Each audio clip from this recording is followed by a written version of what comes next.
Hello, fellow light being humans. This is Mahadeva, the Thunder Wizard. Welcome to the channel. I'm coming on probably the middle of the night, wherever you are. For me, it's almost 7 p.m. I'm on the other side of the world if you're in the United States or Europe. So I don't expect a lot of people for the live talk, but I wanted to come on and share some thoughts. I was caught up with a bunch of stuff earlier today and was unable to do the live stream. So today we are going to talk about a Christmas message, believe it or not. Since for many of you, you have just finished Christmas, I'm a day ahead of you. And we're going to talk about the light being's message to humans, why you must give to yourself first. We're going to talk about the difference between 3D or limited giving versus 5D giving. Hello there and welcome to the channel. So today is going to be interesting and I really want you to pay attention, and just to let you know, I'm going to try and keep myself on topic because I have a list which I'll go through, which helps me stay on topic. But I do want to give a little bit of introduction. I was inspired, and I want to thank one of the 90-day challenge subscribers for leaving me a really great message. Question having to do, there's a thunderstorm outside, so I've got to compete with that.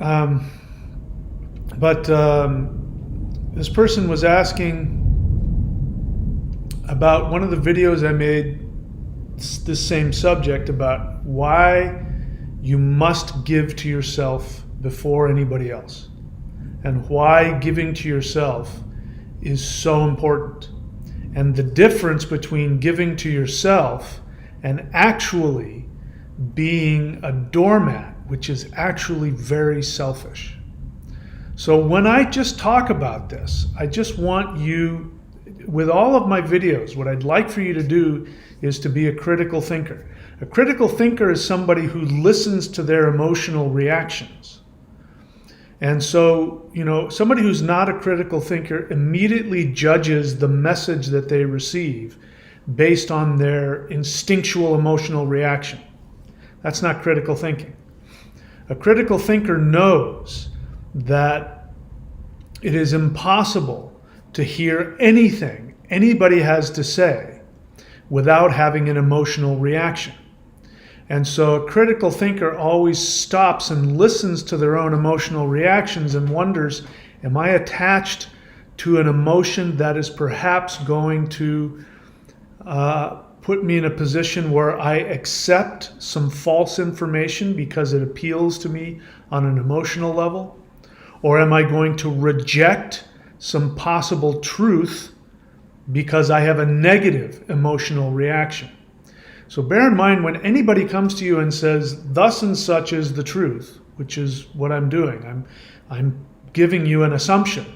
I'm saying you must give to yourself first. And if you don't give to yourself first, you're disobeying the main and only commandment that the universe gives you. So that is a big assumption, and it's very clear and direct, and you can't hear that without either accepting or rejecting or wrestling with it. So I know that a lot of people are going to have difficulty with this, might have some confusion with it, and I want you to listen to those feelings. You can pick them up later, and nobody's forcing you to believe what I say. But if you listen carefully, you'll see the difference between limited third-dimensional interaction that is actually draining you and damaging you and preventing you from ascending to the fifth dimension, and understanding what true fifth-dimensional giving is. What is true fifth-dimensional love? So I'm going to share with you a an example I've shared many times. One of my new heroes, which is Dr. Joe Dispenza. And as you know, he teaches courses in healing through meditation, which is really same kind of stuff we're doing here. He has his own method of getting the pineal gland activated and connecting to the quantum force. We do that as well here. But he's very inspiring because, I mean, he's able, you know, in his seminars, he's been able to do things like heal people from, well, he hasn't himself. People heal themselves of blindness, of, you know, cancer, of, you know, being trapped in a wheelchair, unable to walk. I mean, all kinds of crazy stuff.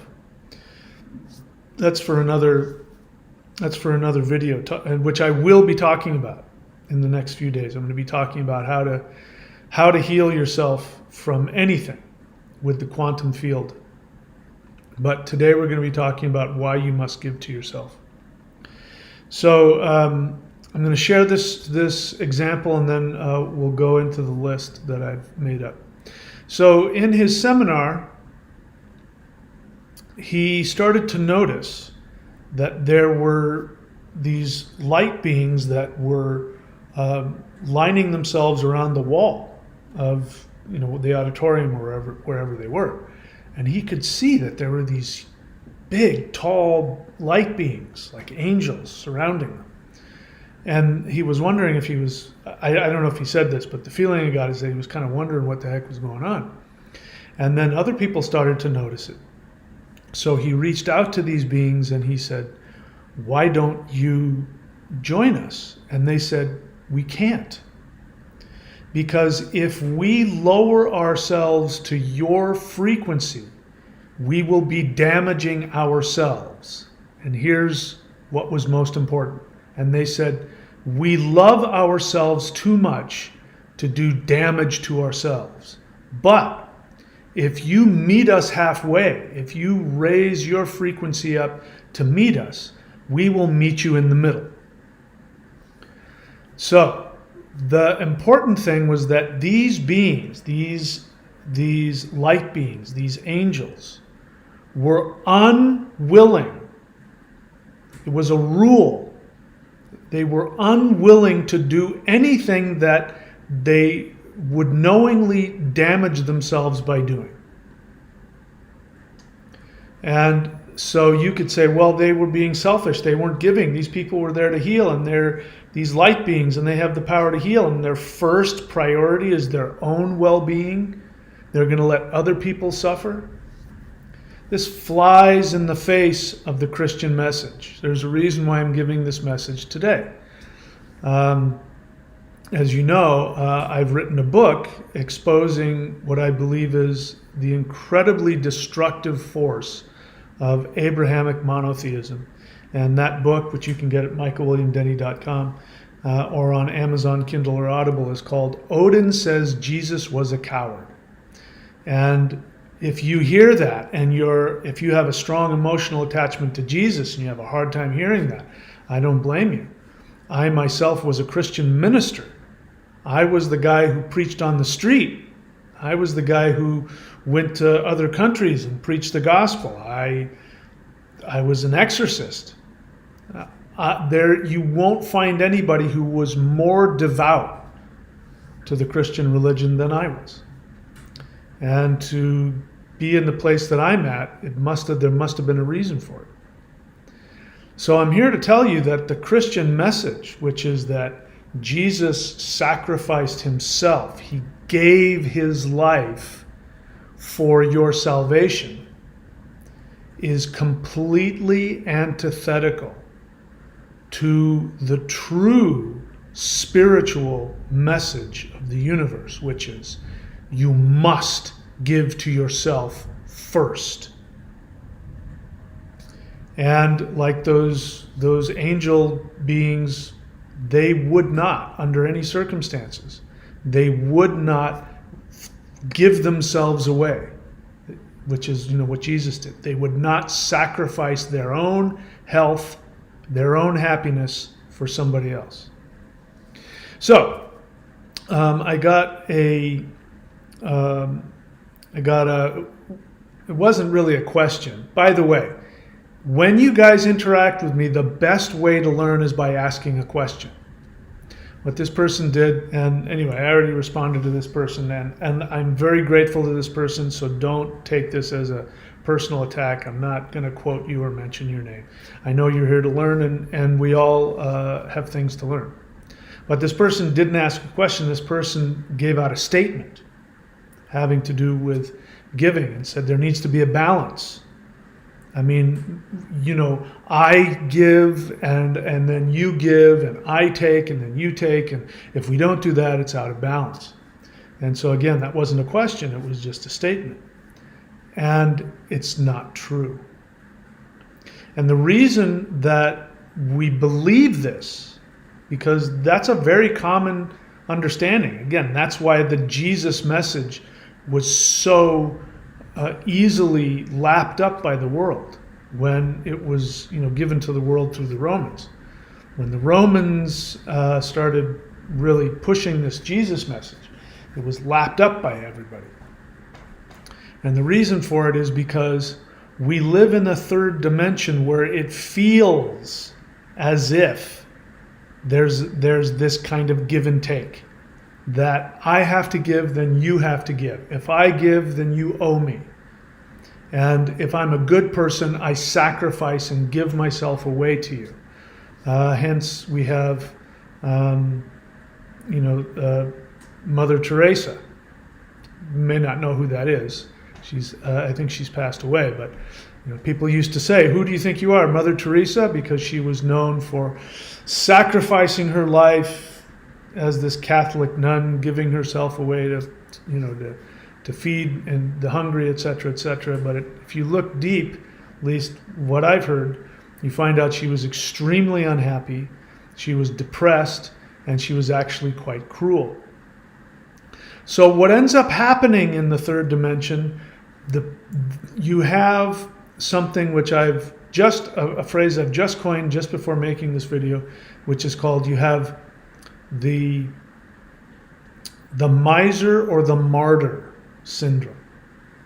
The miser or the martyr, M-A-R-T-Y-R.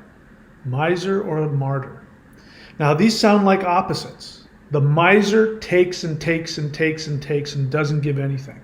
Clearly selfish. The martyr gives and gives and gives and gives and gives and doesn't take anything. But I have news for you. This comes from the exact same mindset. It's the same person.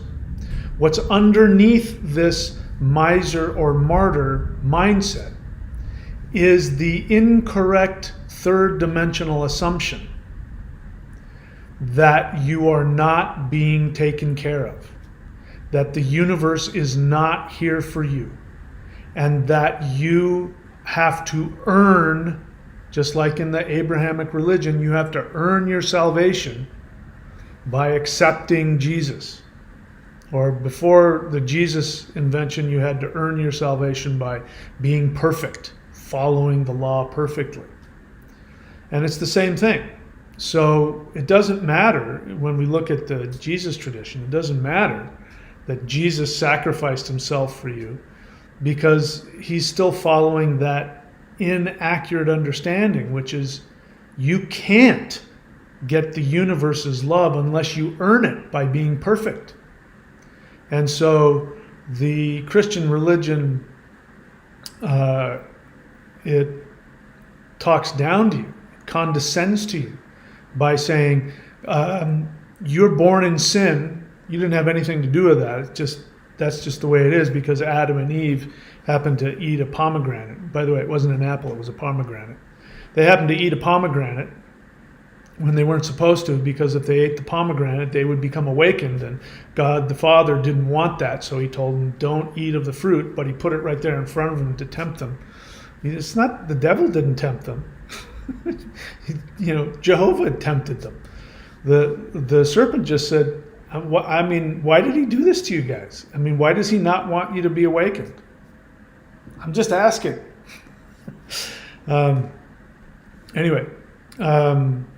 But it's the same message. Jesus sacrificing himself for your sins, number one, underscores that you're a piece of garbage that God hates. He can't tolerate looking at you because you aren't perfect, which again, anybody who judges others, it means that they judge themselves. It means that they hate themselves, so they project that onto others. So it means that God hates himself. Jehovah believes he's imperfect and he can't tolerate that. His own children prove it. So he takes the codependent son, who follows all of the commands and only lives to please his father, and he has him pay the price for you. So even if you get to heaven through Jesus, you get there, it won't be because you're loved. It'll be because you've been told, you'll still carry that with you for eternity. I'm not good enough. I'm not lovable enough. Only Jesus was. And that is not what the universe wants you to know. So we're going to get into that now. So I want you to listen. If you're listening to this and this is really bothering you, that is good. And that's not my intention to upset you. But it's good because you're aware of your feelings. You have total permission to walk away from this whenever you want. But if you listen to this, you're going to find out what it means to get completely loved by the universe. In my experience with working directly with higher dimensional light beings, communicating with them, my personal experience as well as my observation of other people who work with them, is that the most difficult, frightening, painful place third dimensional human beings can live in is when they are being completely seen and loved unconditionally. That you would think would be, oh, so blissful, and it is. But now compare that to Jesus' message. Jesus never says, you're valuable, you're lovable. He says, I'm valuable, I'm lovable, and I'm going to give you my value and my love. And so, and then, and he says, and that'll save you. And then God the Father says, nah, hang on a second. Actually, that sacrifice doesn't save you. You're still going to go to hell. But he gave his life. Yeah, so what you're going to have to do is you're going to have to completely give over your free will to me through him. You're going to have to make him your Lord and Savior. You're going to have to consciously accept that you'll never be good enough, you'll never be lovable enough, and the only love you'll get is as a result of me taking his blood and smearing it on your face. You think I'm making that up? That comes directly from the Bible. It comes directly from, I can't tell you how many times in church I've said it when I was a preacher, and how many times pastors say that God has to put Jesus' blood. And they say we're washed in the blood. I mean, that's really, if you did that, and if you took your child and you literally washed it in somebody else's blood, they'd put you away. You would be a psychopathic murderer. But yet, God the Father, Jehovah, supposedly does that. There's no love there. There's no unconditional love. Unconditional love says this: just because you exist, you are the most valuable being in the universe. In fact, unconditional love says there is literally nothing you can do which will make you more lovable than you are right now. Nothing. There's nothing you can do. It's the opposite of the Christian message, which says there's nothing you can do which will make you lovable in God's eyes. No work will ever get God's love and approval. Nothing. Only the sacrifice of his perfect Son, who didn't do anything, but he took his blood, smeared it on your face, and now you have to live with that guilt forever in heaven. The true message of the universe is that you are loved because you exist, and for no other reason. You are conscious and aware. You have feelings and emotions and experiences, and you have consciousness. And that is the most valuable thing in the universe, and every conscious being worships that within you. The complete opposite of what you've been told. So the miser or the martyr syndrome. So the miser doesn't believe they're worth anything. Obviously, selfish, angry, controlling people who are, anal retentive. Obviously, they don't feel lovable because they have to steal from other people. They have to take everything, and they hoard, and they don't give anything away because they don't believe that they'll ever get anything. This is why thieves hate themselves. Thieves believe that they're not worthy of being loved. They think you are, and they're jealous of you, so they steal from you what they can't get for themselves. That's why thieves are the lowest in terms of their actions. So the miser is that way. So on the other side of that, we have the martyr. We have the Sister Teresa, who gives away everything to everybody all the time and keeps nothing for herself and doesn't even give to herself. And I'm here to tell you that both of those people are incredibly selfish. The martyr looks like they're the most selfless person in the world, except the difference between the two is that the miser believes that physical possessions will give them the feeling of safety and love, because we're all looking for love. Everything we do is based on trying to feel loved. That's it. Doesn't matter who you are. You're a MMA fighter, you go in the ring and fight MMA and knock people out because you want to be loved. I know they don't consciously think that. It's the same. You're Mother Teresa, you give away everything you have, it's because you want to be loved. Now, here's an interesting thing about the miser and the martyr. If you try and be nice to the miser, they will push you away. They will say, stay away from me, I don't want anybody in my life, leave me alone. The martyr will do the same thing. But the martyr, when you go to the martyr will say, you can't give to me, I'm a martyr. I have to give to you. This is where cult leaders come in. Cult leaders act like that. They say, I'm only here to give. I don't want anything. I'm above that. This is what a lot of people who claim to be starseeds, super empaths, the chosen ones, they will talk like this about themselves, that they are above it all and therefore they don't need anything. Now, what ends up happening to somebody who refuses other people's love? It means they don't feel they deserve it. They hide it in a defense of, I'm above all that, I don't need anything. But the truth is, they want your approval. They want your respect. They want your love. And they think the only way they can get that is by giving themselves away, being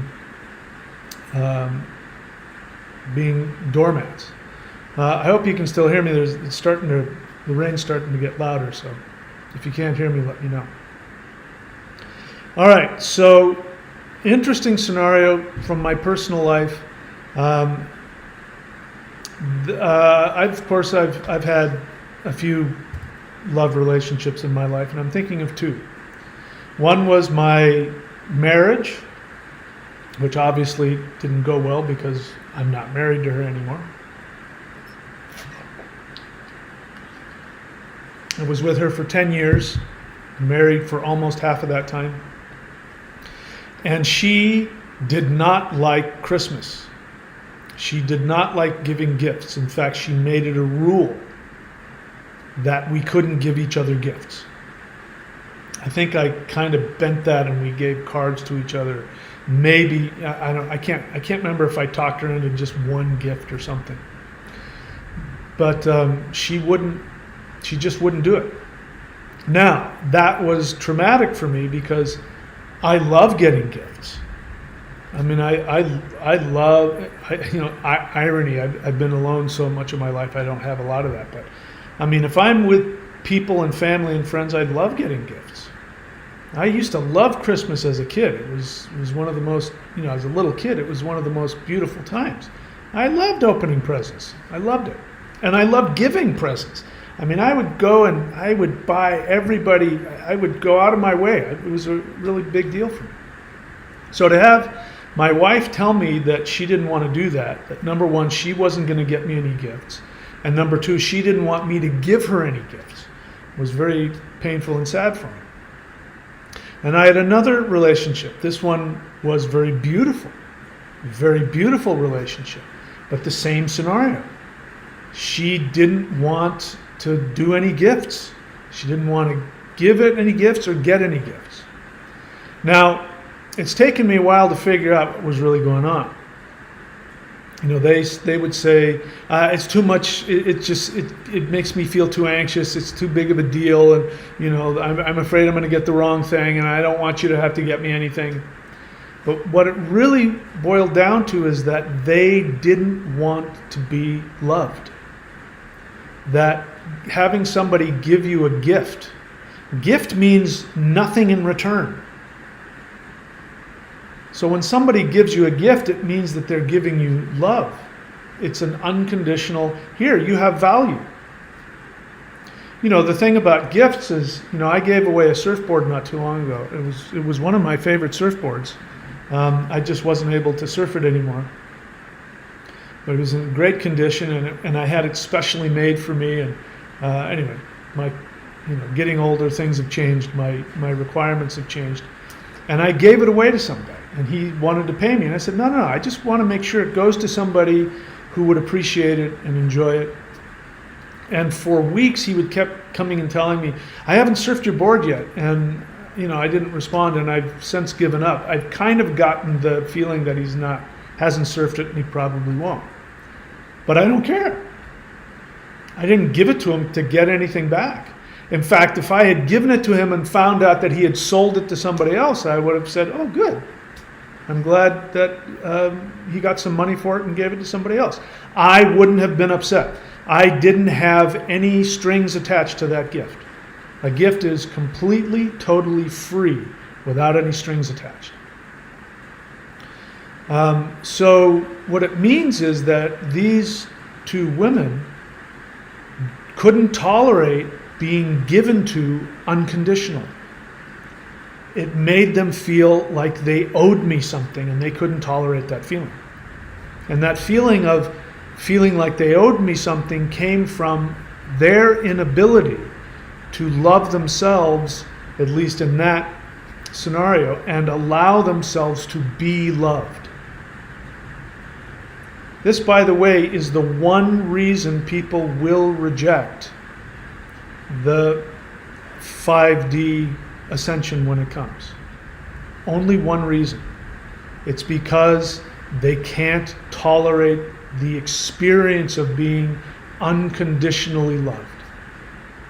It is such a frightening feeling, and I'll explain to you why it's so frightening. It's frightening because if you haven't been loved, and most humans have some trauma, maybe if you grew up in a really loving home, really spiritual life, maybe you lived in the wilderness and connected to the universe and you had a great spiritual practice, you're just it'll be nothing for you. Maybe little kids, haven't been damaged enough yet. They'll make it. Little kids understand giving and getting gifts. They get that.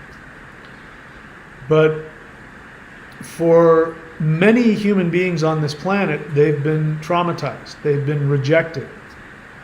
And so the thought of being rejected is too painful. So when somebody, I'll give you an example in my life, because what my parents did as I got older, they would forget my birthday. And they forgot it my entire life while they were alive.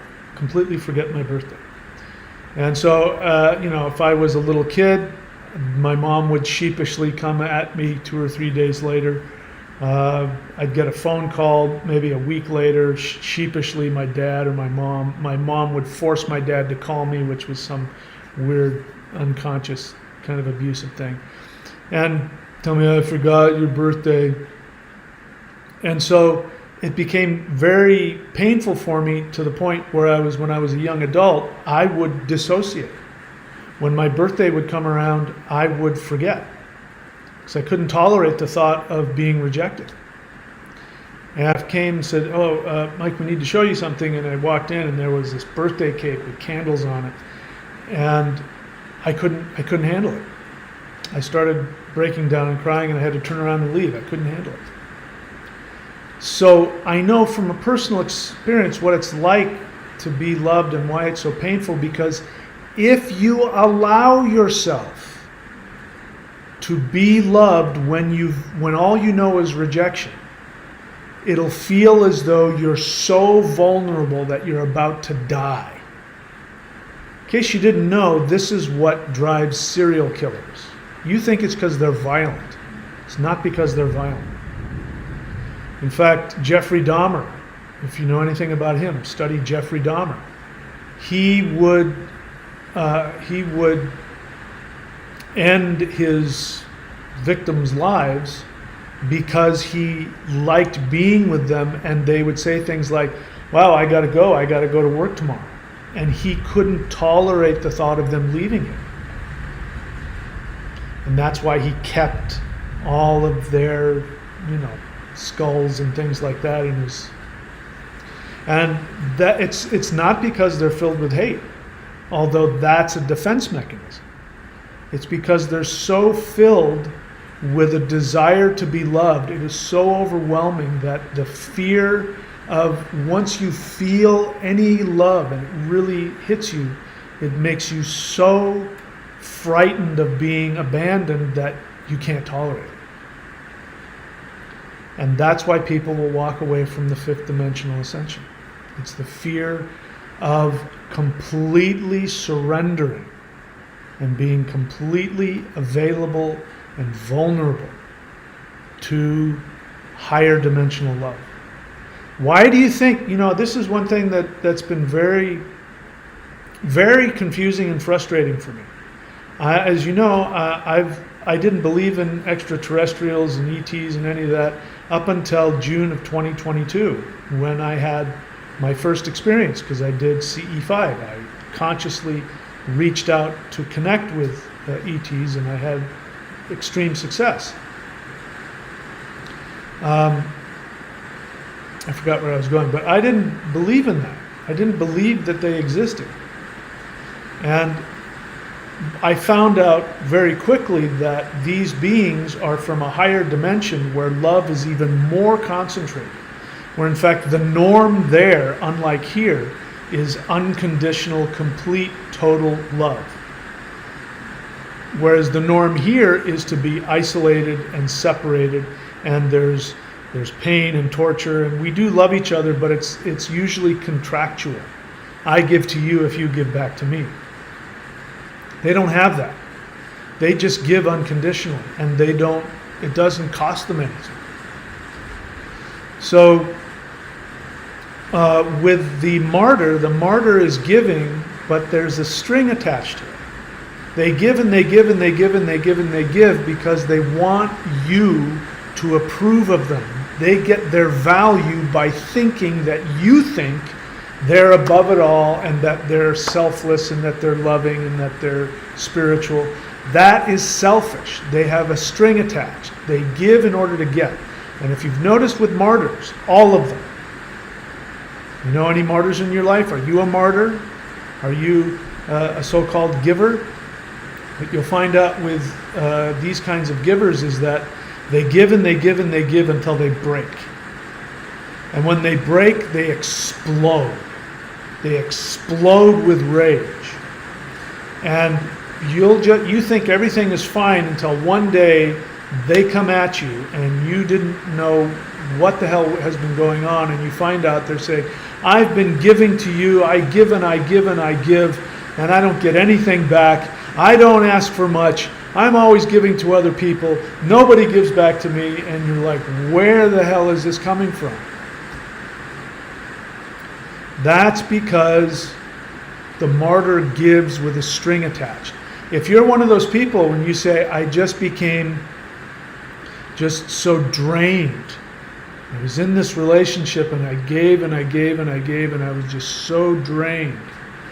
Well, it means, of course, you were with somebody that probably didn't give back to you, but the real reason is because you were giving in order to get.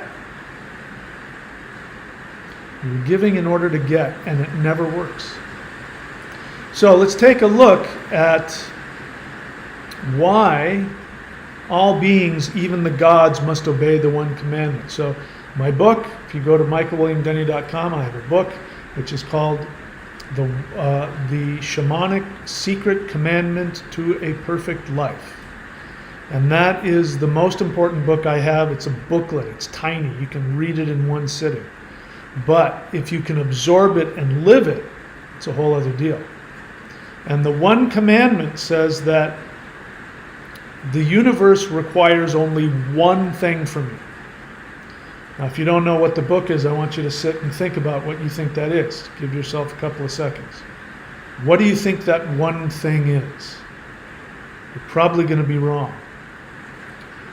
The one thing that the universe demands of every single conscious being, including the gods, is that you must first fulfill your deepest soul desire. The one thing that gives you the greatest joy in your life right now. You must fulfill that. That is a commandment. If you do not fulfill that commandment, the result of that will be misery, pain, poverty, illness, sadness. Everything. Everything that we don't like will be the end result if you do not follow that one command. So, why all beings, even the gods, must obey the one commandment. The gods themselves must do this. Shiva himself, Shakti herself, whatever god you worship, that god who, by the way, completely gives to you 24/7, like the sun. The sun is a god. She's a goddess, actually, and she gives completely, totally, 24/7 without any attachment. But she also must obey the one commandment. She must fulfill the deepest desires of her soul, or she will cease to exist. So why all beings, even the gods, must obey the one commandment? When you give to yourself, all others benefit. Now, the person that asked the question that I responded to, and I hope this person is watching, thank you for subscribing. I believe you're a subscriber to the 90-day challenge. And thank you for your statement/question. The reason why this person was saying, well, wait a minute, we have to balance it out. I mean, I take and then I give and then you take and you give, and we have to balance it out. The reason why this person is saying that is because they don't understand this assumption, which is when you give to yourself, all others benefit. That's because we're all connected. We're all part of the same, we're connected to the same energy source. We live in the third dimensional reflection. By the way, the third dimension is a reflection.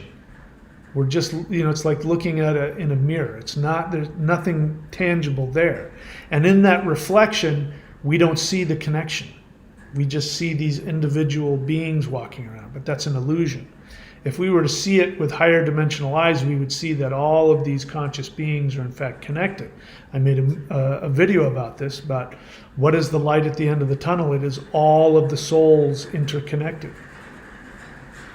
So when you give to your soul, you give to every other soul that exists. Now, outside of the fifth dimension, this is understood. This is one of the most interesting things that happened with me when I started interacting with higher dimensional ETs. If I did something that was beneficial for me, they would literally cheer. They would I would see and feel in my spirit. And if I was off astrally with them, I would see crowds of them like standing up, cheering for me like I had just saved them. They'd be profusely thanking me for doing something that made me happy. That's what parents do to little kids, right? Because that's really the only place you're going to find that kind of unconditional love is when a little baby does something, that walks for the first time or giggles or laughs or, scribbles something. Yay, good for you. You're such a good boy, such a good girl. We do it to our dogs, same things, because, we have unconditional love for them. As you get older, that starts to dissipate. You don't really get that as much. So it's understood in higher dimensions. It's not only understood, they feel it. When you experience the joy of your soul, other beings experience that joy. And it gives them joy. It gives them happiness. And they feel as though you've given them a gift. So the idea that there's this separation between, well, I give to myself and then I give to you and then I give to myself and then I give to you, that is a third dimensional illusion. That's not how it works. And don't get me wrong, I'm not saying to be a miser, because remember, the miser and the martyr are people who hate themselves. And they can't tolerate being given to. The miser demands that you give to them all the time. But they just take and take and take. It's not a gift. They demand it. The miser won't take anything from you. If you try and give them something, they won't take it. They can't tolerate it. Because if they take your gift, they'll feel they owe you something, because they live in a transactional universe where their value is based on what they do. Their worth is based on what they do, just like Jesus. Jesus' worth and value was because he sacrificed himself for your sins. He didn't have value in and of himself. He only had value after he did what his psychopathic, murderous father told him to do. The universe doesn't work like that. The universe gives unconditionally, and there's no strings attached. So, awakened beings cannot harm themselves. That's number 2. We've already talked about that. Remember, the angelic healing beings were watching these people trying to learn how to meditate and heal themselves, and when they were asked, why don't you come and join them, said, we can't. Because if we lower our vibration to where you are, that will damage us, and we cannot. We love ourselves. So the law of love is you don't damage yourself first. I will not damage myself. The other thing that's, if you think about it, here's the other thing that a lot of people may not get, which is when those beings said, we have boundaries and we're not going to cross those boundaries for you. Just because you're in pain, just because you're sick, we're not going to lower ourselves, leave our safe, happy, beautiful, loving experience of ourselves. We're not going to leave that for you. No matter how sick you are, even if you die, we're not gonna leave our safe little boundary. Now that sounds pretty cruel, right? It sounds pretty selfish. But the underlying assumption that you're not hearing is you don't have to stay there. You can choose to leave that whenever you want. You can choose to heal yourself. And if you choose to heal yourself, then you will be healing us, because we're connected to you. So when you move toward your happiness, your soul, your joy, your bliss, we enjoy that as well, and we want to be a part of that. We want to help you. Don't get us wrong. We want you to be happy. We want nothing more than for you to be happy, because we love you unconditionally. We want you to be happy. But you choose, you decide that. Which again, this goes completely against the Christmas message, which is you can't do anything for yourself. You're helpless to even stop being horrible and unlovable. And somebody has to do it for you. And not only do they have to do it for you, but you have to accept it. If you don't consciously accept it, then their gift is meaningless. There's just so many contradictions to the whole thing, and it's so abusive. The whole thing is just the most abusive thing that's ever been concocted. So light beings, awakened beings, cannot harm themselves because, and they won't, if they don't harm themselves, it means they won't harm you. They're safe. You don't have to worry about them. If you accept their love, there will never come a point where they will reject you. You might walk away from them, but they'll never walk away from you.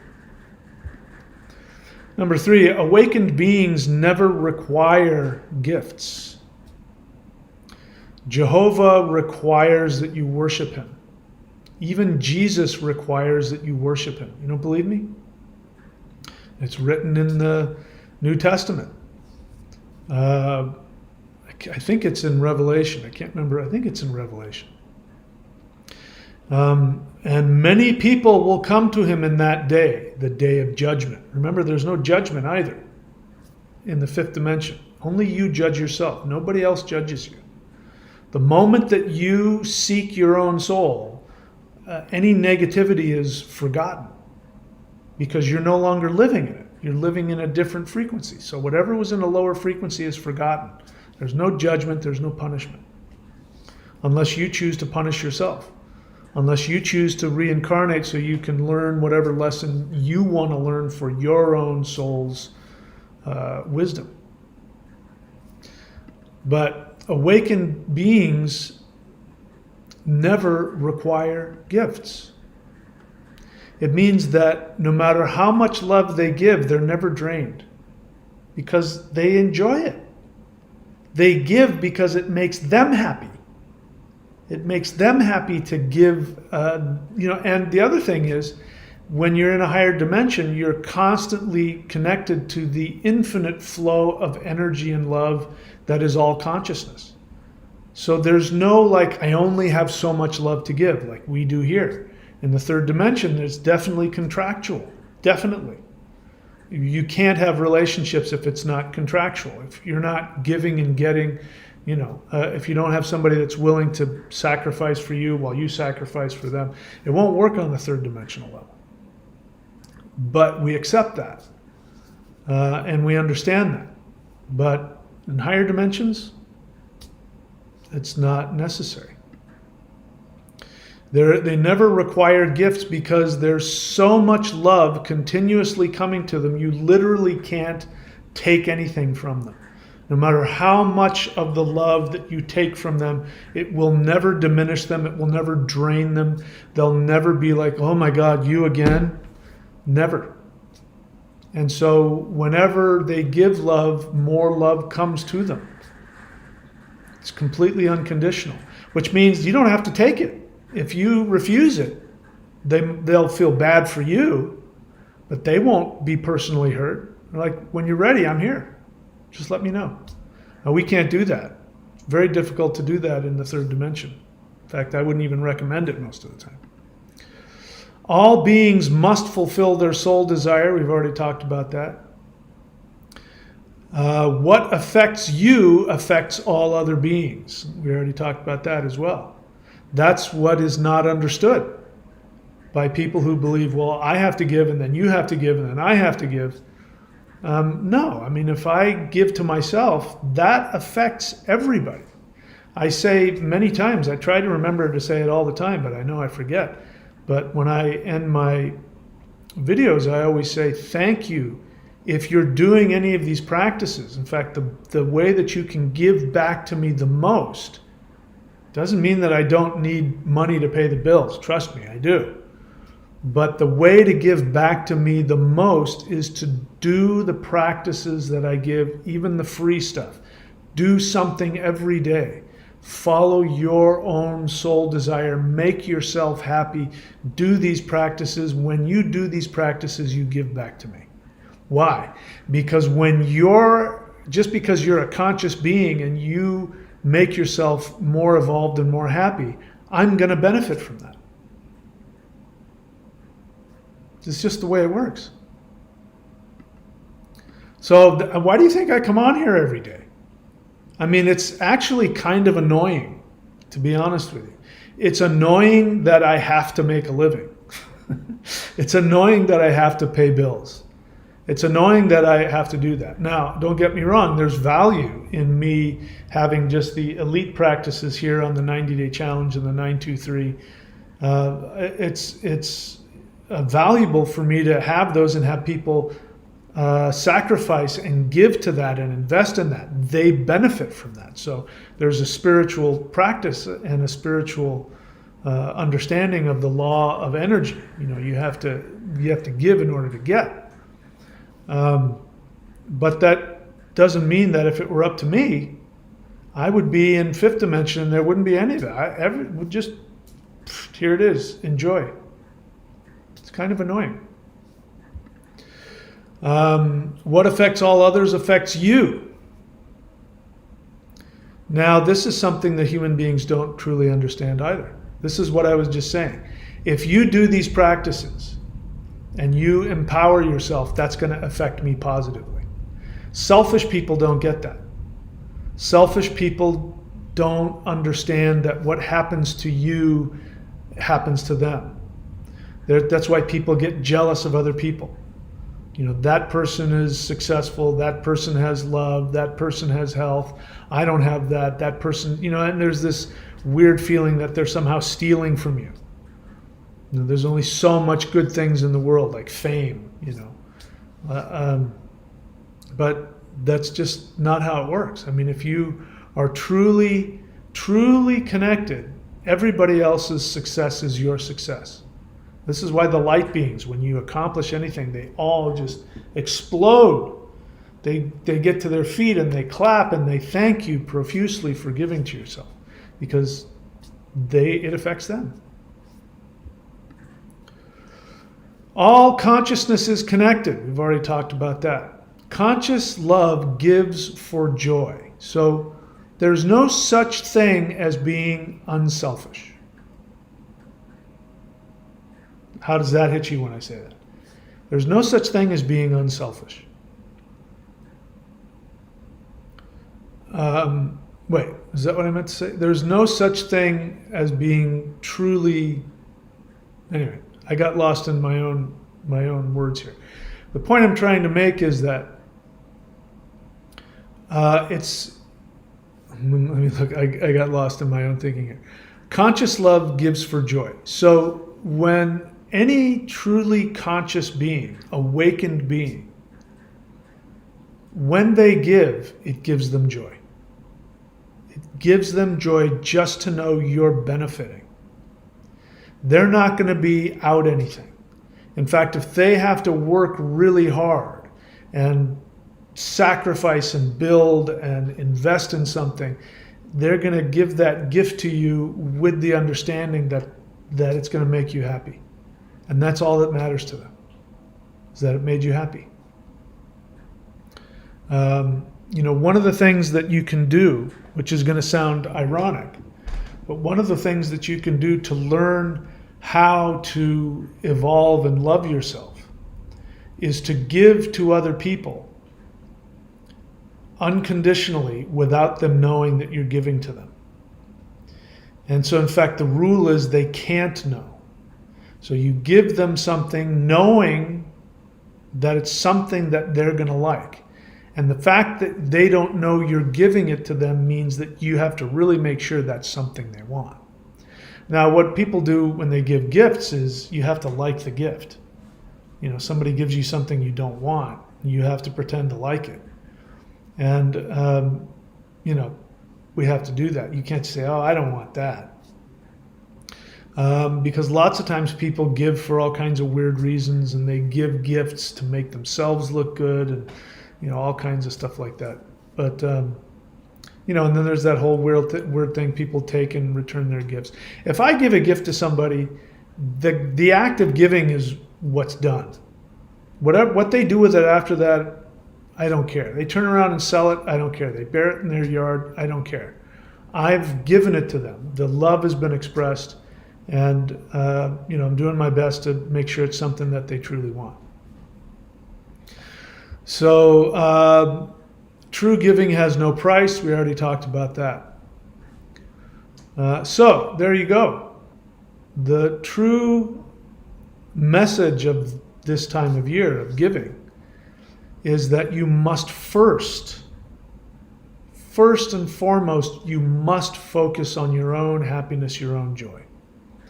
Now, I tried to list as many things as I could think of, but one of them that I would have liked to have listed on there was, you can't give. You will be incapable of giving if you haven't first learned how to make yourself happy. If you don't know how to give yourself the greatest joy and fulfillment that there is in life, you will not be able to give that to anybody else. So you have to learn how to do that. You must. And the good news is, once you learn how to do that, once you learn what you truly want, and when you take every action in order to get it, then you won't have to worry about how to please others. You won't have to worry about how to give to others. You'll know exactly what people need. So, I've changed my behavior a lot on the channel. I used to be a lot more critical with people's questions. You got to be careful if you ask me a question on the live stream and you're not, you haven't read the books and you haven't done the practices. There's a good chance I'm going to come back at you with something that you're not going to like hearing. But as I've said, for many years, I've said that I love you so much that I don't need you to like me. I don't need you to like me, to love me. I don't need you to subscribe. I don't have any ego about how many people follow me or don't follow me. There's the human part of me that wants to have a successful channel so that, I can live and eat and all that. But outside of that, I could care less. I don't tell anybody I run into on the street. I never tell them what I do. I don't need for anybody to know anything about me. And so when it comes to working with clients, my only goal is to try and think what they need the most. What will be most helpful for them? And as a teacher, a true Jupiterian teacher, which is what I am, a Jupiterian teacher tells you the truth, not what you want to hear. If you like hearing it, so much the better. But if you don't want to hear it, the Jupiterian teacher is the first person who will tell you, because they love you so much they don't care whether you like them or not. They only care that you're happy and fulfilled. And that is, again, the fifth dimension as well. Whenever I interact with five-dimensional or higher beings and they communicate to me, like if they come and visit me in person and, of course I don't see them with my physical eyes, but I can tell when they're physically there and I feel that energy. And if they communicate some kind of truth about me that I didn't know, even if it's something extremely complimentary, which that's another whole other issue when they start telling you who you really are. That's just mind-boggling who we truly are. But when they do that, it's always traumatizing. There's usually a couple of days. That's how I know I've truly been given a message, because it takes me a couple of days, to live with it. I struggle with it, and I want to hear it. And that's because the nature of it is of a higher dimensional nature, which means I'm going to have to die to my attachment to this limited frequency.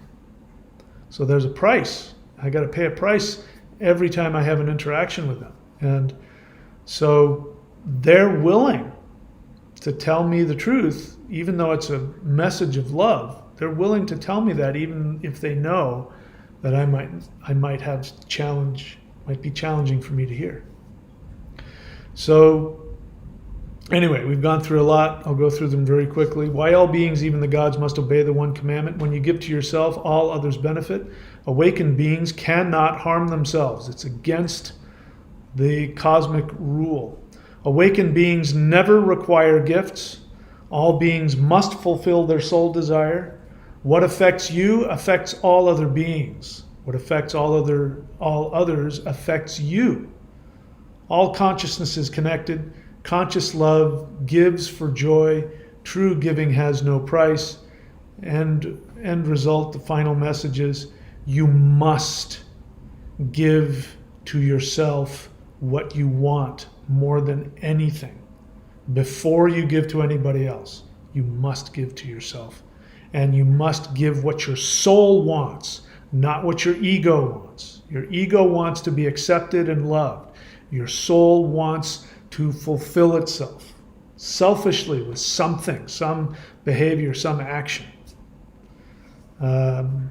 So there we go. So if you're new to the channel, what I need you to do is to subscribe, like, and comment. Go to the playlist section, click on the following 3 playlists, the Maoshan Qigong, the Interdimensional Meditation, and the third one is the 12 Steps to 5D. Do at least one thing from those 3 playlists every day, or if you only have time to do one thing, do one thing from one of the playlists every day. Then I need you to go to thunderwizard.com website, subscribe to the Warrior 90-Day Lightning Qigong. Just simply press play, follow the instructions. That thing is designed to give you the ability to learn what your soul truly wants and to be able to have the chutzpah to go and get it. It's the whole point of everything that I give to you, everything that I teach you.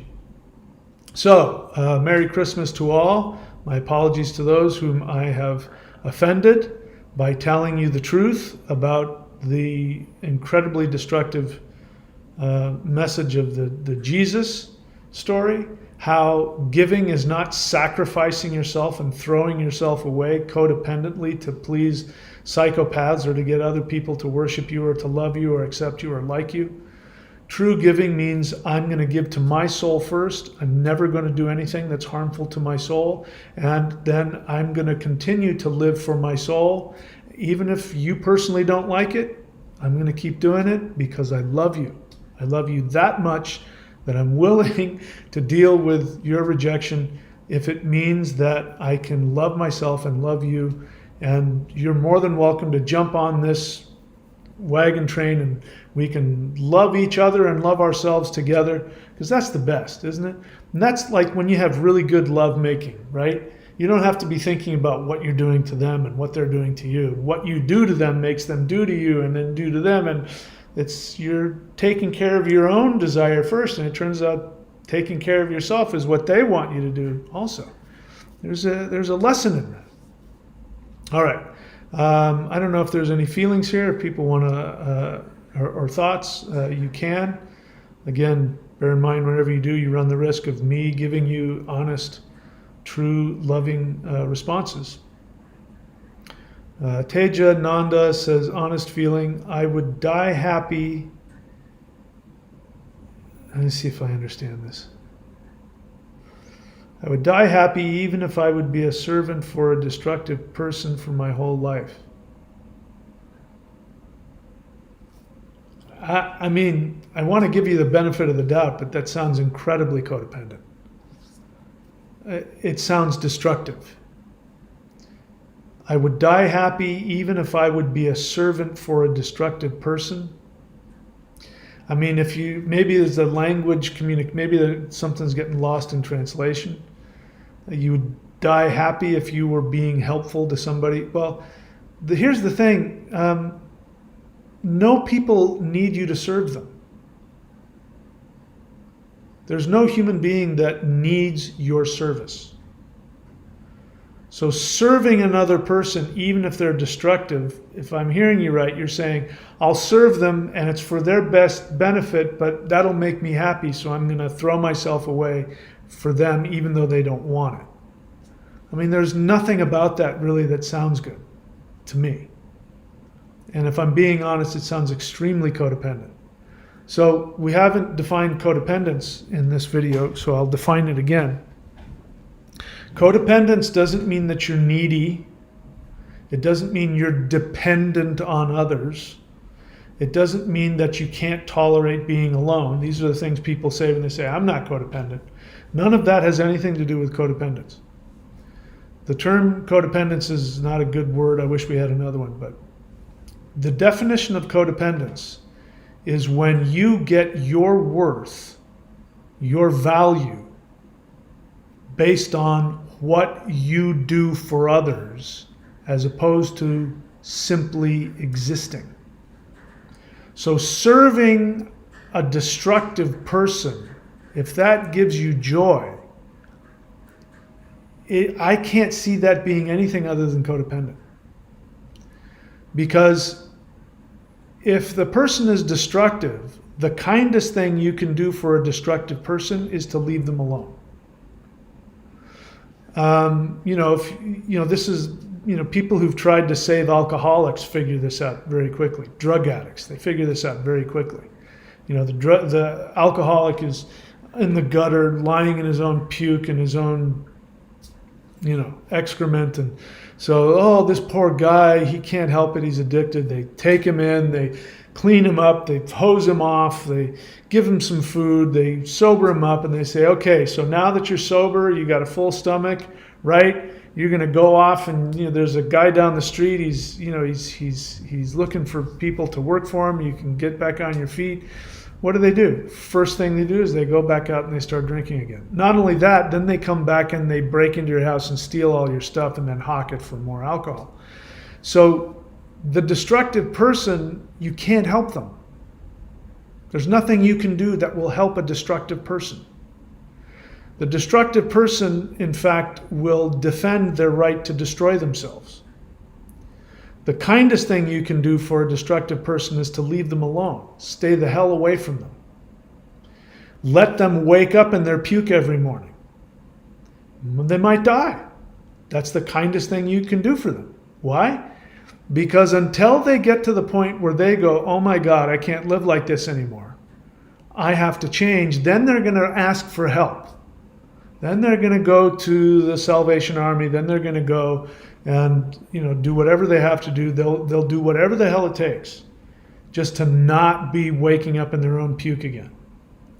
So there's nothing you can do. The assumption that we save people is incorrect.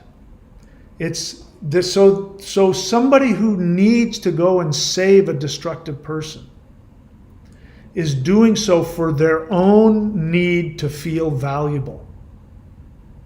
That's an intense need. And in fact, they project. So this is where you want to learn what super empath is. A super empath would say, I feel so much for this person. I can feel their pain so much that it's intolerable for me. I have to go help them because it's intolerable for me to feel their pain. Well, the truth is that that's not empathy. That is projection. In fact, it's narcissistic. It's narcissistic projection. What they're doing is they are acting out what they wish other people would do for them, which of course, if they did, they would reject it. They'd say, I'm a super empath, I don't need you. But the truth is, on an unconscious level, what they want is they want somebody to reach down, pick them up, and save them and hug them and love them. And who does that? Mommy does that. Super empath, mommy did not love. If somebody says, I'm a super empath, that's all they have to say. And they didn't get love from mommy. They had a dysfunctional home life. You know that right off the bat. Name one hardcore super empath who had a perfect childhood. You're not going to find it. So the idea that you can serve a destructive person and somehow that's doing good, all that's doing is feeding your covert narcissistic ego, which says my value comes from looking good. And I wish other people treated me this way. And you go on to say, Teja, I don't have anything big I need from this life, but I still love it. I can say that too. I don't need fame. I don't need massive amounts of wealth. I don't need those things. But I absolutely need my soul desire. I absolutely need that. If I don't fulfill that, I'm miserable. It may not be big in other people's eyes, but it's huge to me. So I have a problem with that. The idea that you don't need anything from life. Again, that sounds like a codependent. I don't need much. It's something about it. The whole thing doesn't sound right. Again, I'm going to tell you the truth whether you want to hear it or not. Rami, question. Question in all caps makes me happier. So if you want to make me happy, write question in all caps. Question, is it possible to ascend to 5D planet after we die? Rami, you've asked this question before, right? So I'm not going to answer you until you tell me whether or not you've asked that question before. So answer that question. I know there's a delay. I'll answer you. Teja says, servant is a bit extreme word. Yes. Okay, so maybe there's a language barrier. So, but anyway, the bottom line of what you said is that I don't want much. I just want to help others. And that's not an impossible thing. Your soul desire might be to help others. I mean, that's definitely part of my soul desire. I spend all of my waking time when I'm not, doing my own personal soul desire stuff. The rest of my time is spent thinking, racking my brain, meditating on how to help you guys.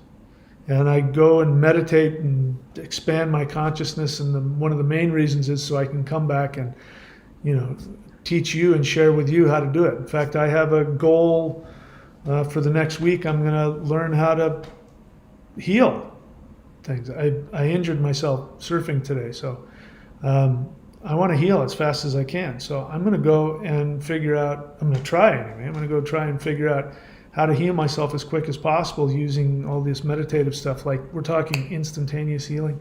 And I'm going to come back and share with you what I've learned. Pisananas. First off, let me tell you this. Change your name. It's not cute. Pissananus is not cute. It's showing how you feel about yourself. It's disgusting. It's not funny. It's violent. It shows a lack of a complete disrespect for whoever it is you're talking about. But whenever that's your name, you're talking about yourself. Your unconscious request is that you want people to do that to you. So I already know that you hate yourself. I'm not judging you for that, but it's just, you're screaming to the universe how much you hate yourself. There's ways to work through that. My suggestion is to go onto my channel. As I've said, people who are new to the channel, go to the playlist, but you need to go to the 12 Steps to 5D. Oh, is that a French name? Pissananu? I mean, I don't know. Are you kidding? I don't know French. So if what you're saying is true, then you can all laugh at me right now because it looks like it's Pissananus. So, sorry. I'm going to take you at your word. I'm going to assume that that's a legitimate French name. It's not something disgusting, but it is disgusting in English. Rami says, no, I haven't asked before. All right, so I'm going to go back to Rami. Rami's question is, I'm going to get to you, Pissananu. Rami says, okay, so forgive me, Pissananu. Forget what I just said about you hating yourself because of that name. That's lost in translation. All right, so Rami says, I haven't asked before. And the question is it possible to ascend to 5D planet after we die? Yeah. Again, there's a problem with the question. And because I don't know why you're asking it.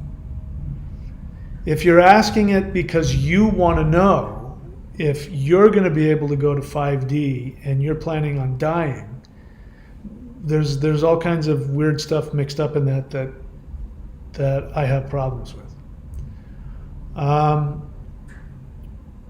If you're asking it because of other people, like you've got family who has passed away or somebody who's gonna pass away,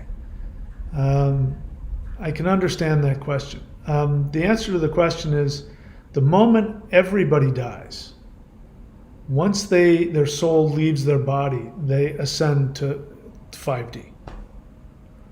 So whether or not they'll go to the 5D planet or not, bear in mind the 5D planet, we call this ascension 5D. We don't know that that's what it's going to be.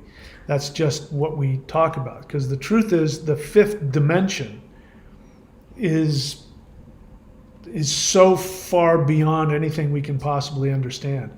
To physically live in the fifth dimension is a whole other thing.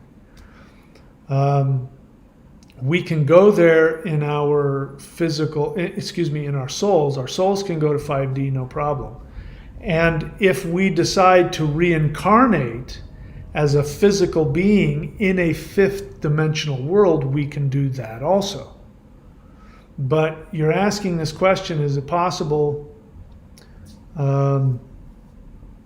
to ascend to 5D planet after we die?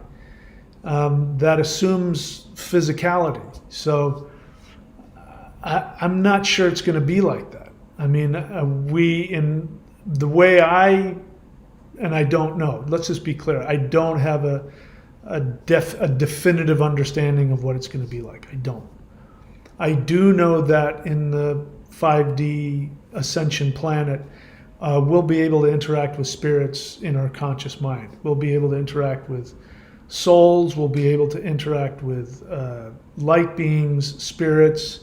We'll be able to interact with other 5D beings, for instance, Sasquatch. Sasquatch is a being that is physical, that is not part of our third dimensional reality, but very well might have its own higher octave of 3D. In fact, I was just listening to somebody's video today talking about they saw a Sasquatch shapeshift.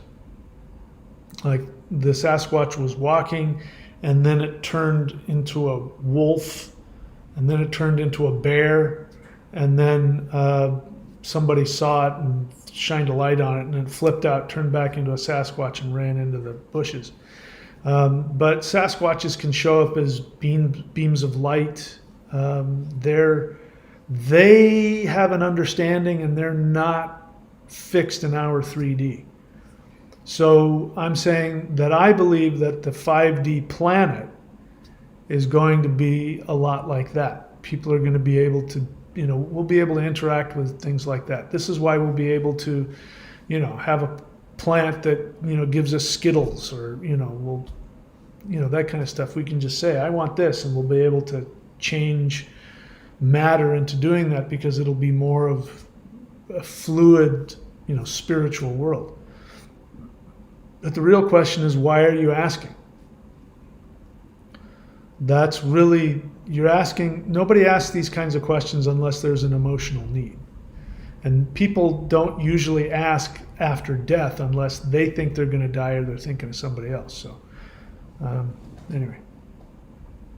So, my friend Pisinanu, I don't know if I'm pronouncing that right.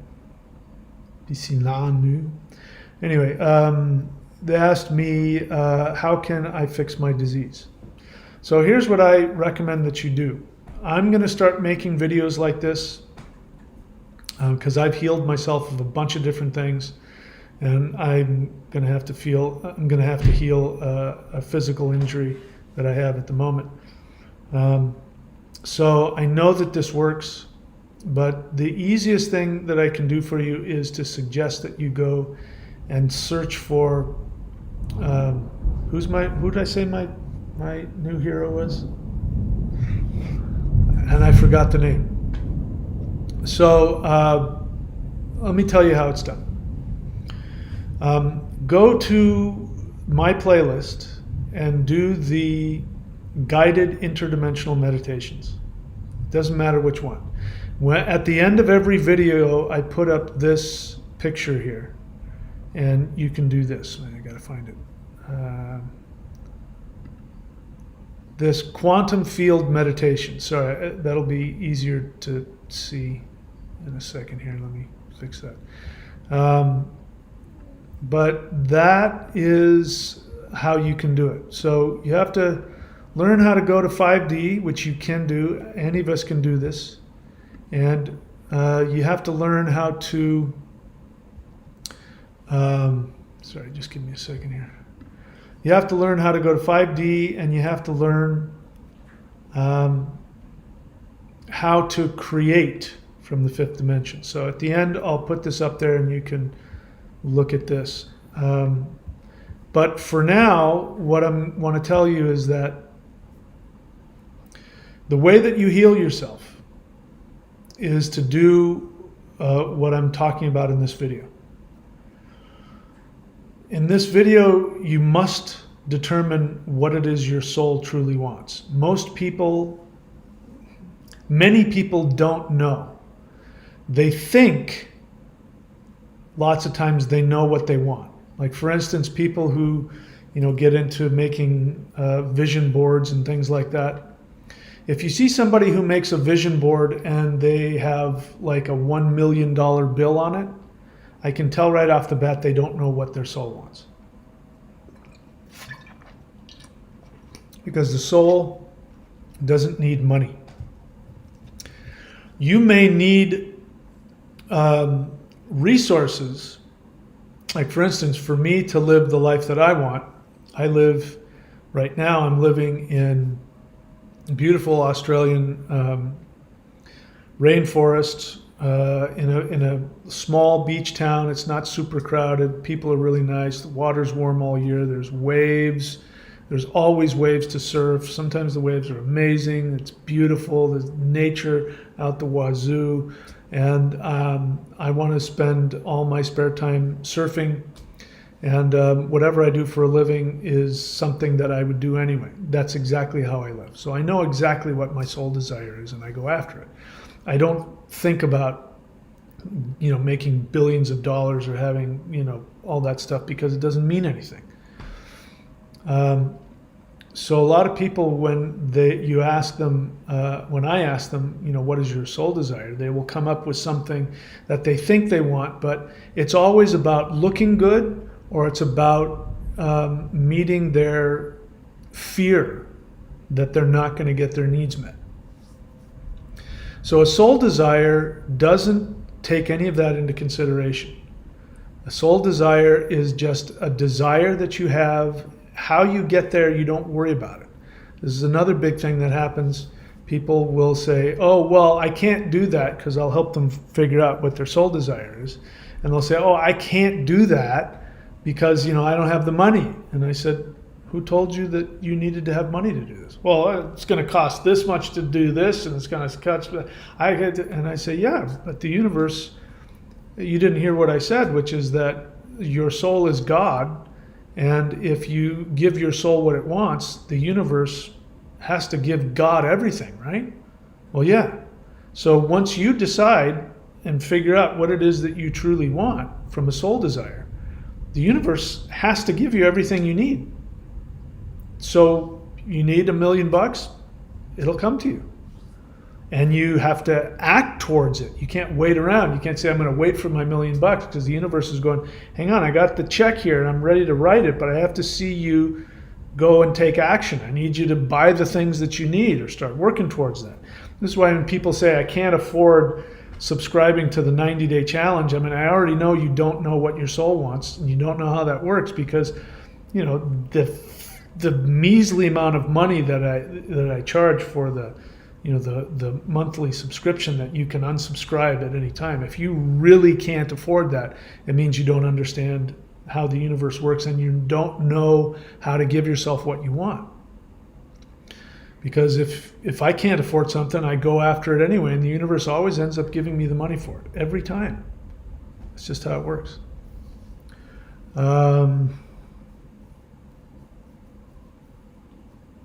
So how can you fix your disease? You got to find what your soul wants, and you got to go after it. But I recommend that you go onto my channel and do the interdimensional meditation, and you ask to be taught how to heal. You can ask for healing, like ask for a light being to literally come down, swoop down into your living space and to put healing energy into you. They will do that. My experience is they prefer to teach me how to heal myself, but sometimes they will go and heal others. But however it is, that's the fastest way to do it. But if you're sick, you haven't told me what's wrong with you. I don't know. Sickness is always one of two things. In some cases, it's karmic. You're born with it. Means that there's an issue from a past life that you're still trying to work through. And you brought that into this life. And the second one, which is almost everybody else, is that illness is a result of you in conflict with your soul. You're trying to get the world to love you, and your soul is demanding that you love yourself. And when you don't do that, you end up in conflict. And that conflict gets lodged in the body and creates disease. I got to remember his name. I mean, I feel like ETs are trying to tell me that you're supposed to get healed through my work, but Dr. Joe Dispenza. If you want to know how, I can say this to everybody. If you guys want to know how interdimensional meditation can give you the ability to create anything in reality, go watch any of his videos. Just type in Joe Dispenza, and he's got so many videos, so many people reposting his videos. And when he talks about going to the quantum field and changing the definition of yourself and changing reality, he's talking about following your soul desire. He's talking about it in a different way, but he's saying the same thing. And when you go to the quantum field will help you determine what your soul desire is, and then you decide you're going to make that, and you create it.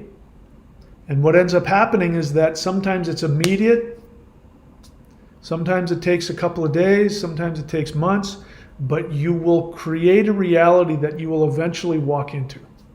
It is guaranteed that that reality will be made for you if you choose to accept it, if you choose to want it. And that's the big thing. If you don't allow yourself to love yourself enough, you'll choose against it. So this is what real awakening is true self-love. All right, I don't see any other questions, and this really isn't a back and forth.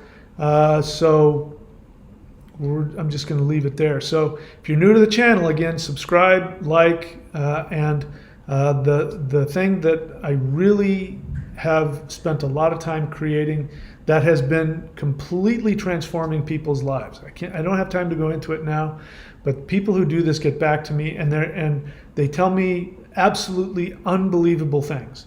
Their lives absolutely shift and change, and that is when you subscribe to the 90-day challenge here at thunderwizard.com. You can unsubscribe whenever you want. You got nothing to lose. If you need a teacher, we all need somebody. I have a teacher. I strongly recommend that you don't do it alone.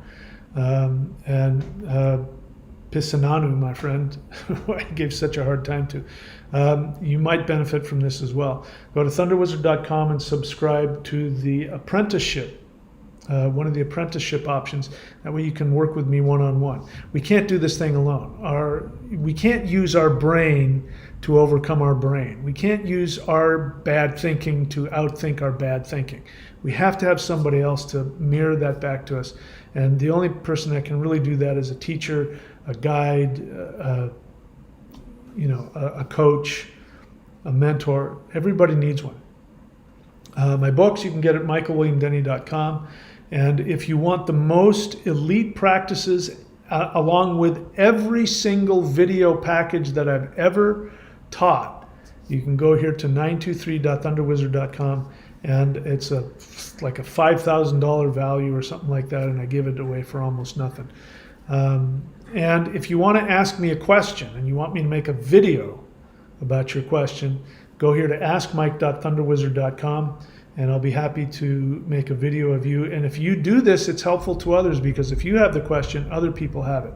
And if I make a video based on your question, I guarantee other people will benefit. So it's a way for you to do what we've been talking about. Give to yourself and give to others at the same time.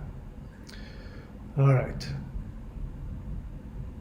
All right. Now, Pisanano, you're just asking me nonsense questions.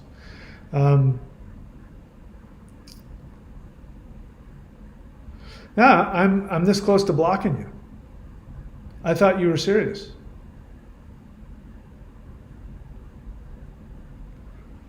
So I'm not even going to repeat what you've said here, because either you're trying to be cute. Yeah, man, I spent all that time. Here's what's going to happen, man. I'm not going to repeat this. This is really, I spent a lot of time talking to you, and you're just a troll. So, you know what we do to trolls? I don't lower my vibration to you because I love mine more than yours. So let's all say goodbye to, I believe I was right, Piscinanus. He's just a troll. I wasted my time on him. Merry Christmas to me. Rami says, I asked this question about can you go to the 5D planet after you die, only because I want to ascend to 5D after I die when I get old. So I knew there was something wrong with your question, Rami. I knew there was something wrong with it. And what's wrong with it is that you don't want to ascend. You know, I can't help you. You don't have to. I feel sorry for you.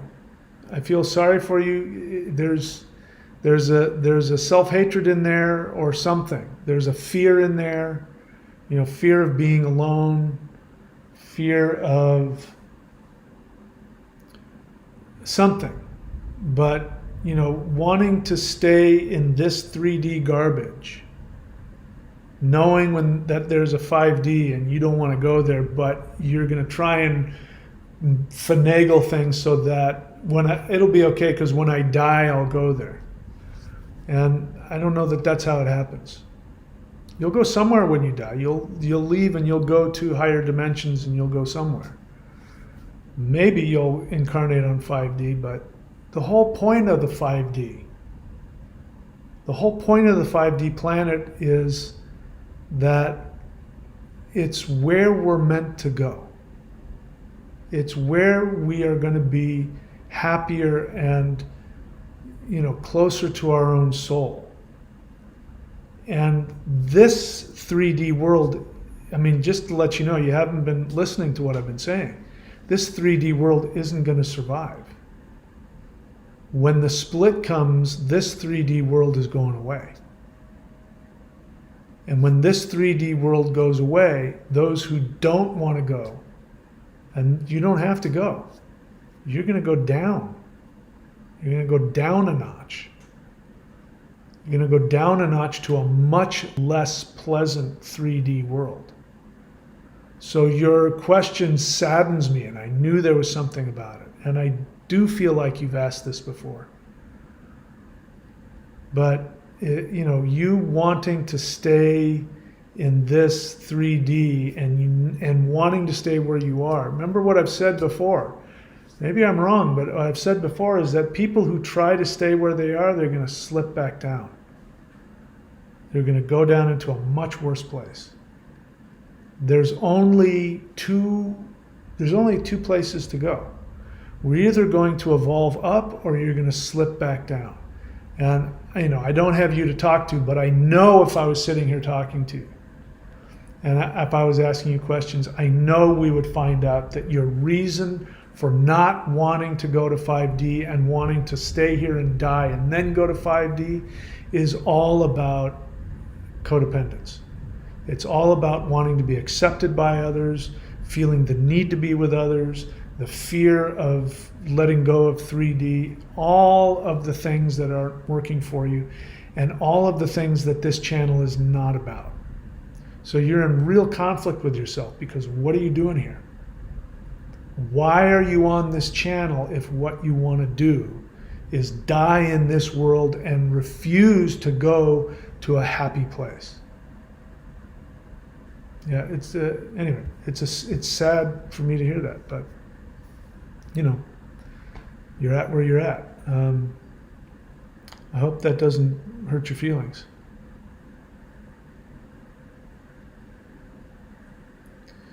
All right, that's it. So those are all the questions that I want to answer. My necklace doesn't mean anything. Somebody asked what my necklace means. I give Vedic astrology readings. If you go to the links here, courses.thunderwizard.com, you'll see astrology.thunderwizard.com. And everybody has a special gemstone based on their Vedic astrology, which helps them live their soul desire. Mine happens to be moonstone because the moon is the planet that helps me follow my soul.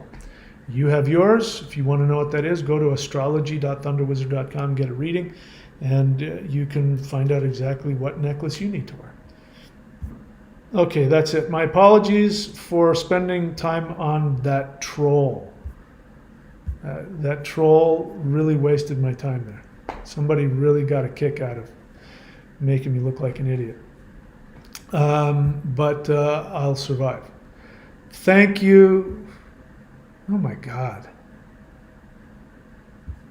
Look at this. Just nothing but trolls here. Here's another troll. I answered your question, and then you responded by being abusive to me. It's time for me to go. Merry Christmas, huh? Look at that person. That person was so abusive. I thought it was an honest question. What did my necklace mean? And I told you what it was and how you could get one. And her response was to be abusive. Merry Christmas. Well, there you go. Like I said, people are either going to open their heart and become more loving and accept love, or they're going to close themselves off and they're going to start falling back down. And I don't want to be there. I want to be where the happiness and the love is. That's where I want to go. All right, that's it for me, guys. Thank you so much. I wish you all the best. And again, if I've done or said anything that's been hurtful or offensive, know that it's coming from a place of wanting to be helpful and tell you the truth, even if it's something you don't want to hear. And if the flash don't come and or I don't get beamed up to the Starship Enterprise, I will see you guys all very soon. Please take very good care of yourselves.